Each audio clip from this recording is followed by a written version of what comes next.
Durante el segundo encuentro de estudiantes de educación en Oaxaca, presenciamos varias reflexiones de diferentes académicos que se relacionan de manera automática con la historia de la educación en México, porque creemos que siempre se hablará desde los referentes del pasado para entender los del presente.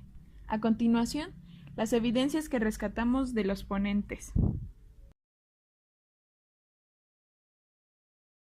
Reformas educativas en la primera mitad del siglo XIX en México. Las reformas 2 siglos atrás. Cuando México pasó a ser México, se creó un sistema educativo, solo para el régimen federal, solo para México. Las reformas centralistas. En 1814, José Manuel Quintana propuso la educación primaria, educación para colonias.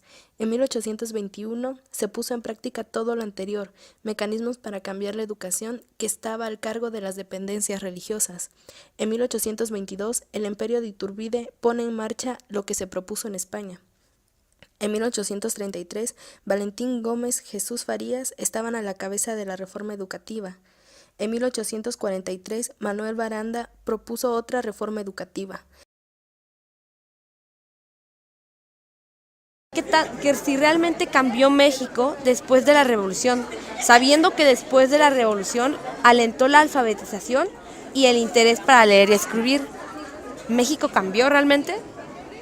Yo creo que primero y antes que nada tenemos que pensar qué es México y también tenemos que pensar por dónde pasó la revolución.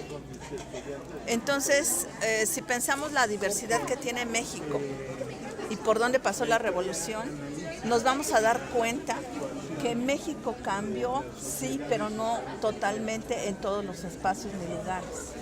Hubo lugares donde sí fue muy fuerte la presencia de los cambios, o ha sido muy fuerte la presencia de los cambios, pero hay otros lugares donde seguimos esperando que pase la Revolución Mexicana. Por decir algo, podemos ir a lugares en Chiapas o aquí mismo en Oaxaca, donde sabemos que las condiciones de las comunidades, indígenas sobre todo, siguen siendo muy lamentables y donde sigue siendo la educación un gran ausente. Así que si pensamos en general a México, no, ni siquiera en general lo podemos decir. Tenemos que pensar de manera distinta a México. Debemos tener en cuenta lo que la doctora Rosalina nos planteó. No se debe olvidar que la historia de la educación en México es centralista en su mayoría. También hay que reflexionar la frase que nos planteó, donde dice que hay lugares que siguen esperando la revolución. Esto resulta la respuesta y la muestra más clara de que muchas decisiones tomadas por el Estado, los movimientos que han marcado la historia nacional, han sido registrados desde el centro de México, en su mayoría, lo cual está ligado directamente al desarrollo de la educación en las demás regiones del país. Preguntar hasta qué momento va a haber autores nacionales que se van a introducir en los programas de estudio, ¿no? En las lecturas de los jóvenes, qué sé yo, ¿no?